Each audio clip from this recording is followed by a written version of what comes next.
tried to adjust Dasher's GoPro and they started playing, so that didn't work out. Dasher, what are you doing? Jeez. She smelled something. There are 3 guys up ahead of us on the trail. They passed by us a while earlier. I'm trying to let them get further ahead so the dogs can have some space to run. Dasher did not like them. But Dasher is very suspicious.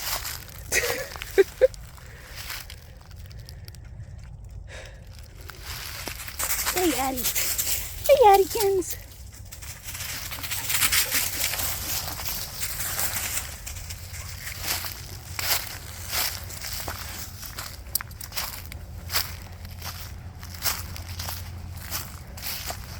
This is going to be a lot of footage.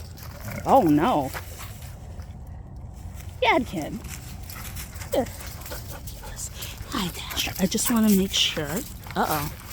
Yep. See, the strap needs to be adjusted. Hold on. This goes under your leg. Through here. There we go. And then this gets tightened a lot. There. Alright. Now we had to tighten the strap. See, you tighten the strap, but it probably changed the alignment of the camera. You see how fast she's like bobbing and weaving? So this isn't changing her ability to run or be like zippy and quick and agile at all. Like she has full enough range of movement that I can't tell the difference. I'm sure she can. But like, does it make good footage? Because I could imagine, right? Like when you guys watch this back, it'll be, ooh, she got stuck on that tree. You got stuck on that little branch. Uh-oh, see, it's tilted. That happens. Dasher, Dasher. Here, bub. Look, it gets all tilted up. Yeah. There you go. All right, let's go. Oh, more quartz. Anyway, what was I saying? I don't even remember. Anyway, the GoPro, it's tilted. It moves around. Dogs are not great camera people. Well, Leo was. But by the time I got a GoPro, you know what? Leo wasn't sprinting through the woods. She would run and she would play in water, but she wasn't sprinting.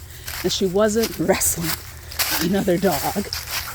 Oh, God, the strap came undone again. This is concerning. I don't want to lose GoPro in my feet.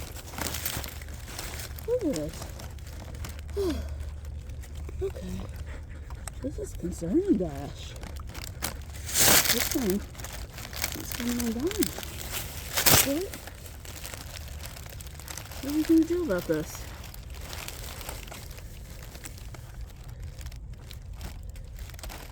Is it too tight?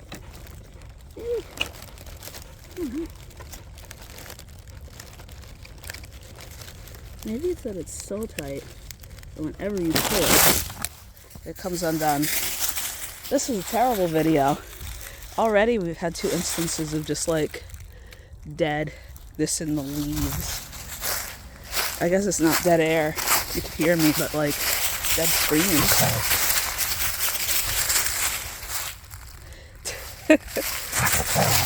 Maybe the GoPro will be better. Your dog. Hey! This way!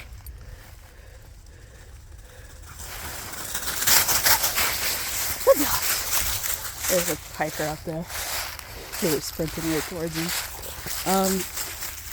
Yeah. Good dog. Very good. Very good dogs. Very good dogs. Oh. That's the... See, this is one reason I wanted to do Yadkin instead of Dasher, even though it didn't work out, because I know Dasher loves rolling. She really loves rolling. Oh. There it is. All over the GoPro. Oh boy. She loves rolling. She loves rolling, and Yadkin loves jumping on her. And I knew both of those things would screw up the GoPro. This is not really a carefree hike where I'm just walking. I feel like I've been standing here readjusting a camera for 5 minutes. All right.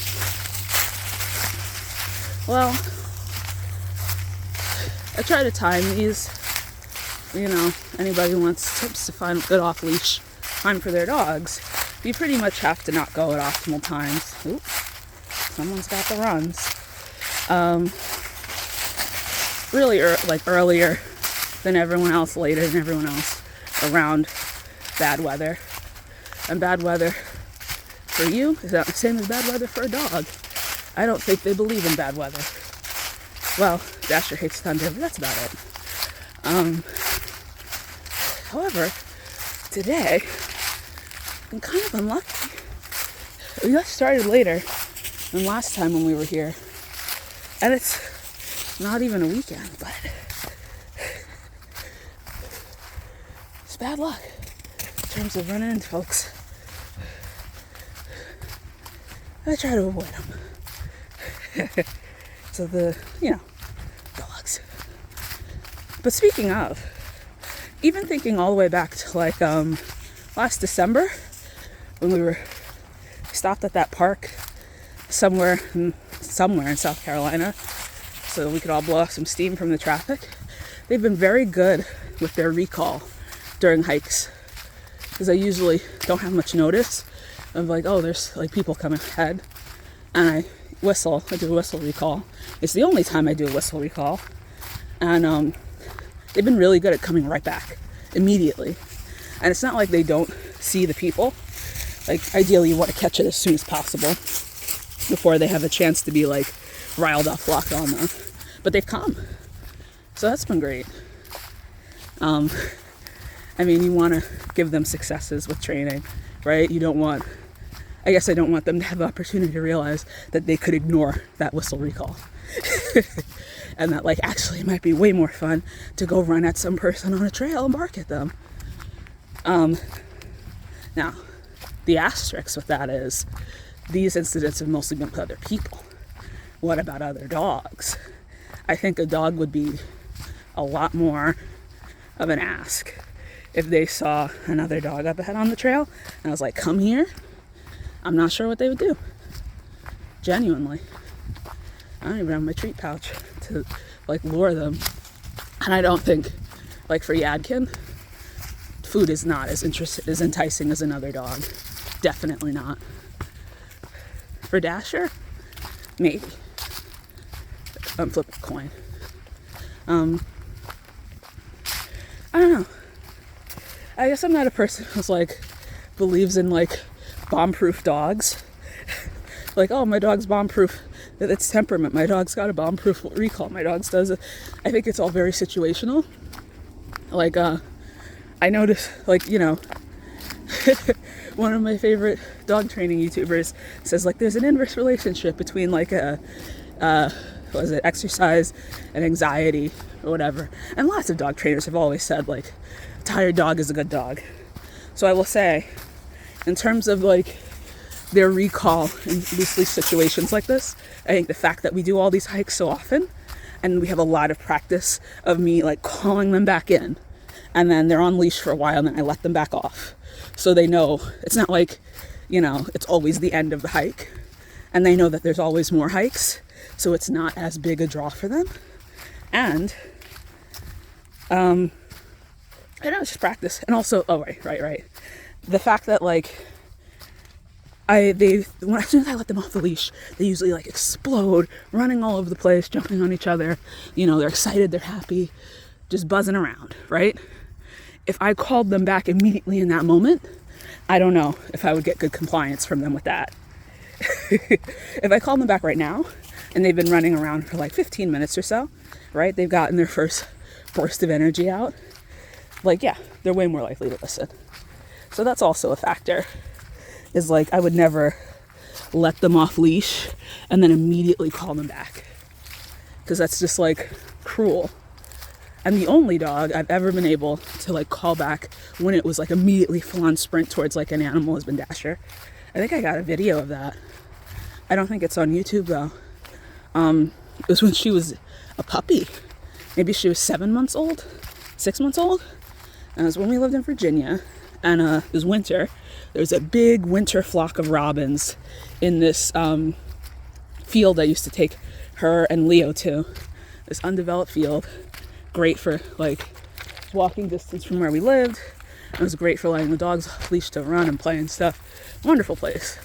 Always got to be on the lookout for places like that to get off leash time with your dogs. But anyway, this winter there's a big winter flock of robins, which I could give ecology lesson, but like in the winter, the robins, you know, they gather in the big flocks and they're on the ground a lot looking for worms, bugs and whatnot. And there's one there and Dasher sees them and they were like, maybe, I don't know, 50 yards away. And she's sprinting off and like takes off. Pew! Dash, like Leo and I are looking like, oh, there she goes. And I was like, those robins are pretty far, or those pretty close rather, to getting close towards the road. I didn't want her to bother those poor birds. And I just whistled like, you know, and she hadn't really been trained on a whistle recall. I will say I've never formally trained her on a whistle recall in the sense that like I whistle, she comes, I give her a treat. I whistle, like I've never practiced it. But when I did it, she came. Like the same, she didn't stop, she didn't hesitate. It was like the same sprint momentum. She just curved, sprinted towards me. It was amazing. And I guess that's a credit to her more than me. I will say, her breeder did tell me, like, of all her dogs, her mother, Mags, has the best recall. And she said that, I guess I had a choice between two puppies. When I was looking for a pup with Dash's litter, it was her and her sister Addie. And what did she say about Dash? That Dash was spirited, might stick closer to me, and that's been true. She's spirited, and she sticks close to me. She has really good recall, and she always has, right out of the can. Yeah, she's a good dog, and she's fine wearing a GoPro harness. She's not a big baby about it like Yadkin here. You should have seen his face. It was just like, I've never seen him so unhappy in my life. In his life, rather. In his 1.5 years of life, I've never seen him look so upset. And he was like, his legs were all splayed out. He hated it. And it can't have been that tight. The last dog to wear it was probably Leo. And I adjusted it for him. He hates harnesses. I won't do more post-mortem on that. I think it's a him thing. He really hates all harnesses.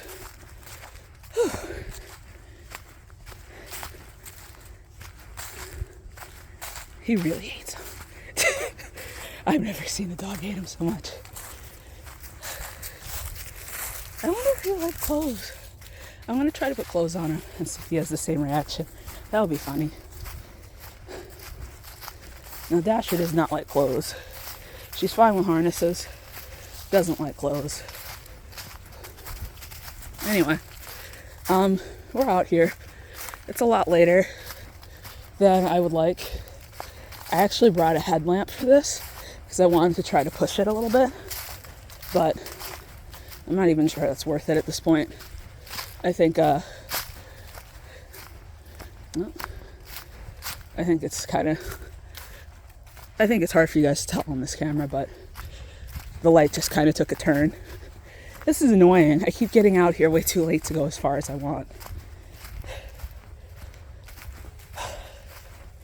I mean, I had to dally a bunch because there were other people on the trail, so I had to pull the dogs, and we spent some time at the lake, and then I had to fiddle with the camera.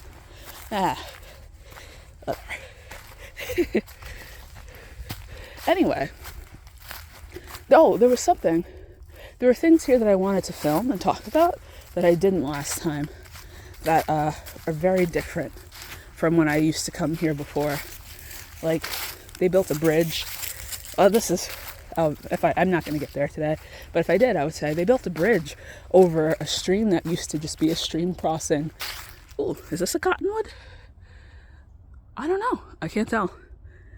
I don't know. What are these? They built a bridge, and that used to always be a stream crossing. That was, your shoes would probably get wet. Unless it was really low flow and you could go across the rocks. They cut up some trees. They've just made the trail, I guess, more accessible. It's not an accessible trail. Clear, it's not paved. But, and that sign from before when you cross the county line, I do think that's cool. Oh, GoPro's tilted again. So whoever's watching this part of the footage, here, Dasher. Oh my goodness. Yay. Your whole skin is tilted. Okay, go ahead. Go play. Another fun thing about the GoPro is I think it only takes video in 12-minute increments. So, like, unless that's changed. Oh, I heard a voice. I heard someone shout. That's weird. In 12-minute increments. So, I don't know. I mean, it's taken by now. But it'll be like 12 minutes and then start another video. 12 minutes, start another video. So the GoPro footage will have to be released in like part 1, part 2 batches. I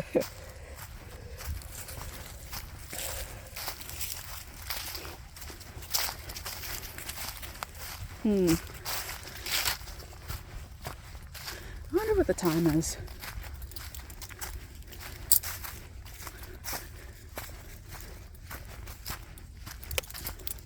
By late January, it starts to be noticeable that reports.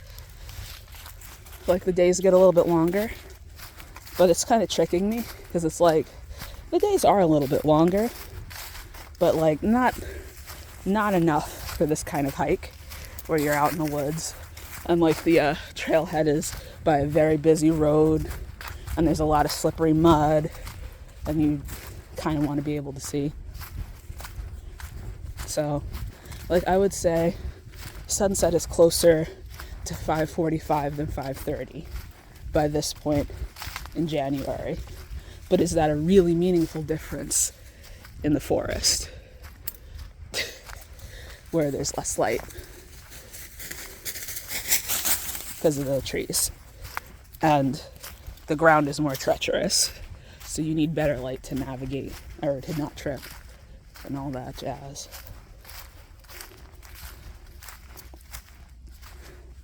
So Dasher hears something quiet. I've noticed her looking up and listening a few times. This is the sort of thing. We do the scent work training, the nose work training, and there's a lot that the trainer says narrating what the dogs do so that we learn to read them, because you kind of have to figure out like by how they act where a hide might be, because sometimes it might be hard for them to figure it out exactly, and you're like, oh, you see the dog bracketing, you see the dog circling an area, and in a different context you kind of learn to read the dog when you're out here doing stuff like this. Like the dogs act differently when they hear something in the distance that is not just like another animal, and I've noticed Dasher has been very watchful and listening, so I think maybe another group of hikers might be coming up ahead. Something's happening. Yadkin's a bit of a goof, so sometimes his signals aren't as reliable. He's mostly focused on playing with Dasher. But, yeah. And it also might just be, it's also a reaction to, like, it's getting to be dusk. Leo was a lot like that, too. When the sun would start to set past like a level predetermined, that she predetermined that like, no, it's pretty late, she would get closer to me.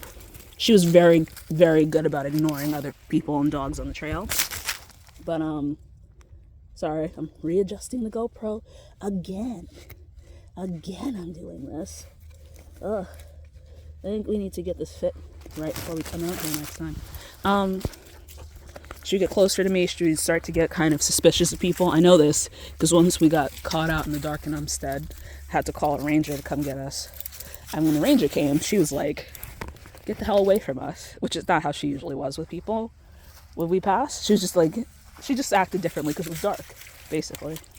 So I think that the actress behavior is changing a bit because she's noticing it's getting dark. And she's right.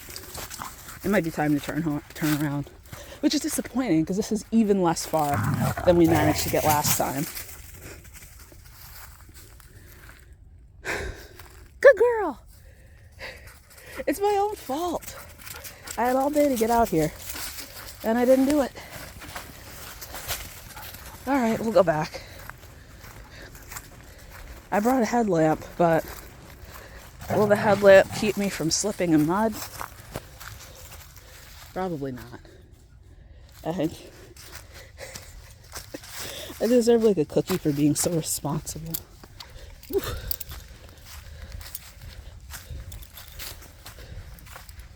I maintain that if I had a full hour that I originally planned for, I would have gotten at least as far as I did last time, if not farther. Ooh. Casher just gotten water deeper than she thought it was to pull herself out. You okay? Good shake? This footage is going to be crazy.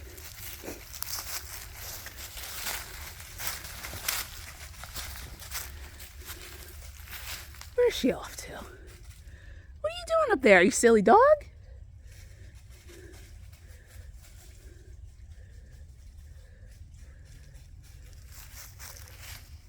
Huh. She's being silly.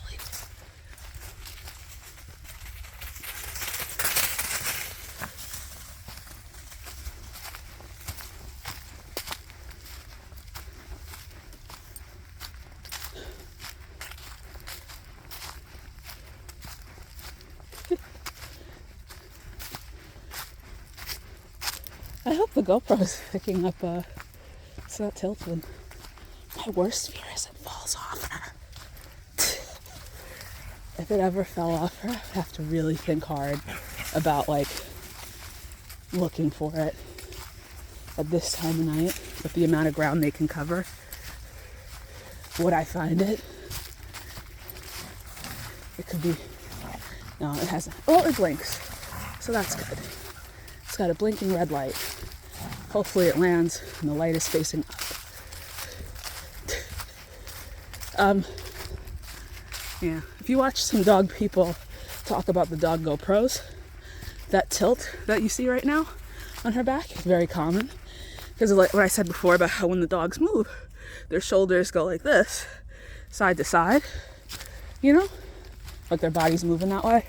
So the camera's constantly tilting back and forth, which already isn't fun to see, but it like loosens the harness, and eventually you have this tilt so that you have, like, instead of a flat horizon, the horizon's to the side. And I don't know. People hate that. People hate that. But like, geez. Mom, you told me, and Grandma. Well, Mom told me that Grandma told her that one of my videos was sideways. So I already can't get like stable video from me holding a phone with my hand. It's probably not going to be great from the back of a dog. I guess I'm not out here to make cinematic quality video, but what if I could? That would be cool. That would be really cool. Some people get really like almost cinematic quality shots with their GoPros. I think they might have the more fancy, expensive kind of GoPro than I have, and the settings are different, and it's not on the back of a dog, It's like on a hand mount or a chest mount on a person. I actually thought about wearing the GoPro myself on my head mount for this. But then it was like, why would I do that? I could just hold the phone in my hands. What's interesting and novel is seeing what these cute pups are doing. And see. Right, Dasher? Yeah! Good girly. Did this come undone? What are we doing here? I'm sorry. I'm just like, it's just very tilted all the time. How's the battery? The battery is already wearing down. We've only been out here like half hour, 35 minutes, 40 minutes. That's wild. I swear I charged this all the way before we came.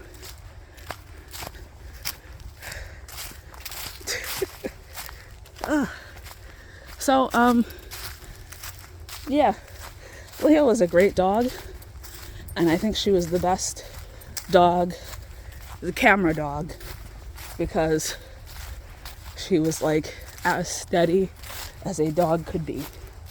And then both of my current dogs, not much for being steady-handed camera people. I think they're kind of both a little rough and rowdy with each other and in general. So I think this will be a recurring issue with the GoPro footage. Tilted cameras getting knocked off. Oh well. Oh, look at that. Still alive. That tree is still alive. That's wild. That leaf. Interesting.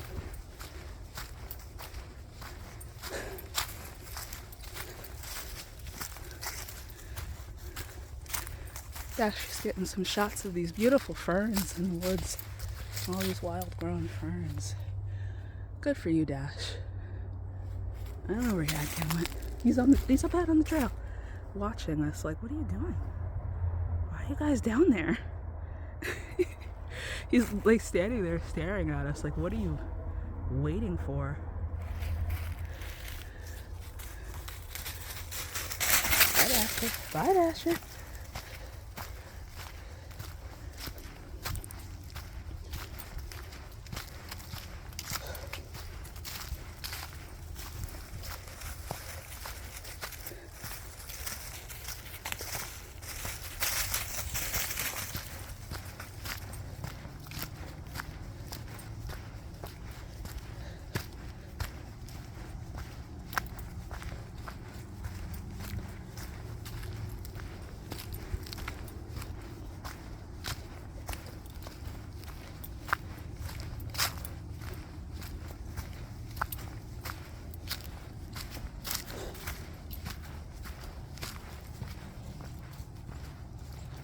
Ooh, slippery mud. Careful.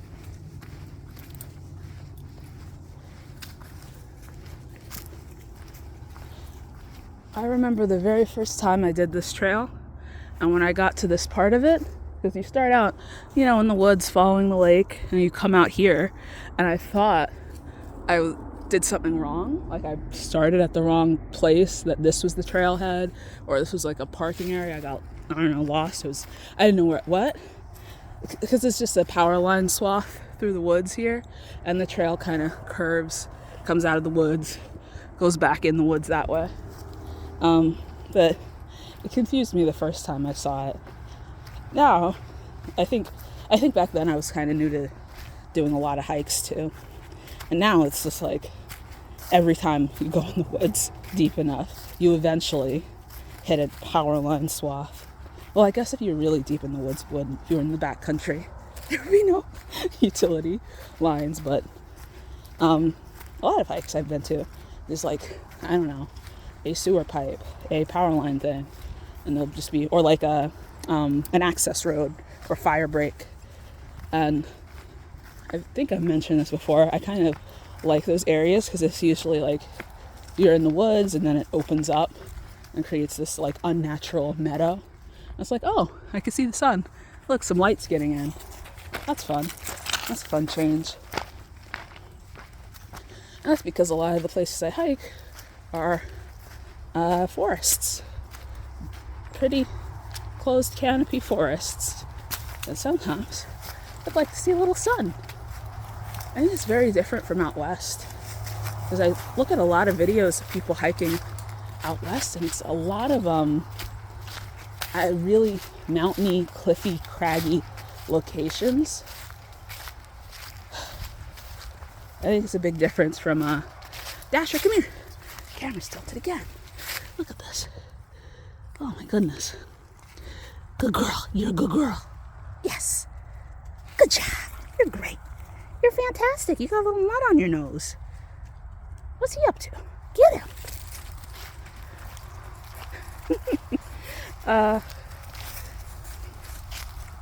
Yeah, out west. A lot of mountains.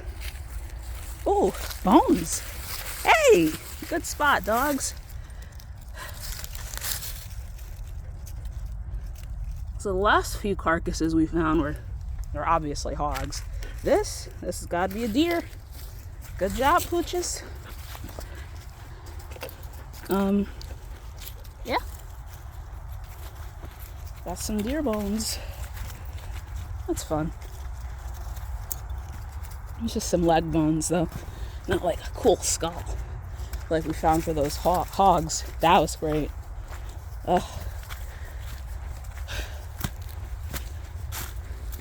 I've got lots of friends who would have taken those bits and cleaned them up because they're really well preserved and pretty clean. And then you have a hog skull, and that's fun to display on your mantle. And I feel like it's not illegal because feral hogs are invasive. Feral hogs are feral domestic hogs. I don't know what the rules are about like deer bones. I know what the rules are about bird feathers though. You're not supposed to take those.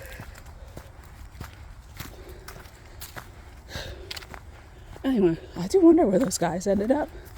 It's odd that they disappeared into the woods. Yadkin's stopping up ahead, so maybe he hears them.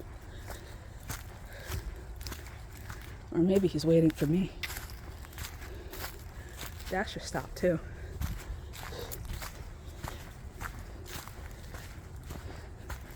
Maybe they live in the woods. Maybe they're ghosts. Maybe they are camping. Maybe they decided to walk all the way to the harbor. And are, braver than me about walking here in the dark. I'm usually very cool about being in the woods in the dark. Oh, I hear them. There they are. Can you hear them? I can. They're across the lake now. So they're on their way back too. Everybody's going home. See? Dasher hears them. Yadkin hears them. They're across the water though. That Dasher's super alert. She's like, I hear fucking voices. I hear men's voices.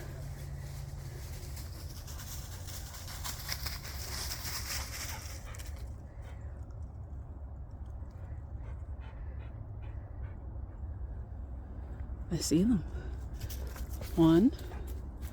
I just see one guy. Oh, and there's the other two. There's one guy in the blue. You know what? This is weird because I'm going to post this on the internet. So actually, I won't bother them or invade their privacy. They were very nice when they passed us earlier, even though Dasher was like grumped at them a little bit. And one of them was just like, "Hey, dog, that's okay." And she was like, "No, it's not." Which isn't funny. She's very suspicious of strangers, which is so interesting because she's very friendly, very people-oriented dog. She loves people.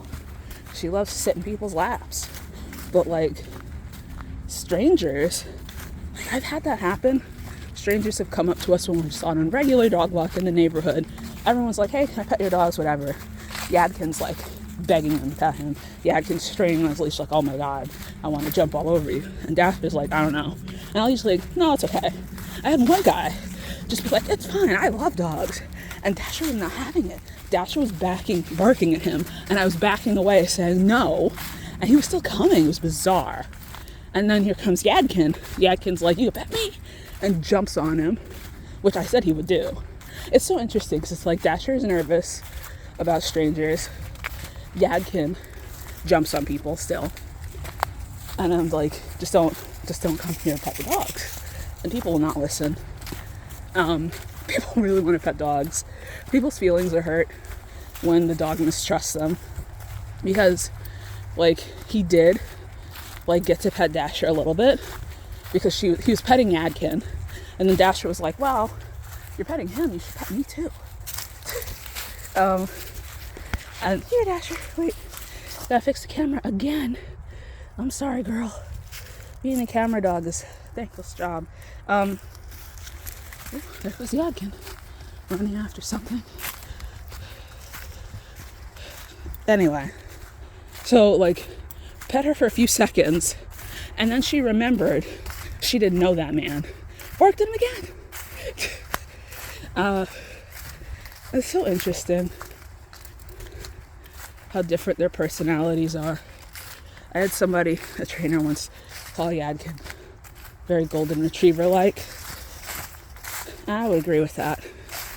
And I do remember his breeder, when I came to pick him up, did say her dogs love all people and would literally leave with anyone at any time. And I've met those dogs, and they are very friendly. I also think it's like, there's a lot of people at their farm for the clinics and the herding competitions and the whatnot. So they kind of get used to a revolving door of people and dogs. And I think, well, for Dasher, I did socialize her well as a puppy, but probably not consistently by the time she wasn't a puppy. Maybe. Well, you know what? Maybe it was the pandemic. When I got Dasher, I lived in an apartment. And so she had to see people every day just going outside for a walk, and dogs. And I will say, over time, she's gotten a lot more reserved and suspicious. And I think, doesn't get out as much. Or she gets out, but not like, let's go to a cafe. I mean, I took her to a cafe for her birthday, and she was perfectly well behaved. But, like, she wasn't the way Yadkin would be, which, like, Yadkin would be, like, trying to get to the people at the next table, like, hey, what are you guys doing? Dasher was content to just be by my side. And I suspect that if somebody had approached her, she might have had a problem with it. She might have, like, I don't want this interaction, a polite version of that. And if they didn't listen, there would have been, like, a less polite version of that. Which I guess it's my job to not let it escalate to that point. Oh, shit. That's the highway. All right, time to end this video and get these dogs leashed up. So, yeah. Another dusk hike where I don't get to the place I want to get to. But this is a 38-minute video, which is crazy. And who knows what the dog has filmed. I'm so curious if any of that's usable. All right. Bye, everybody.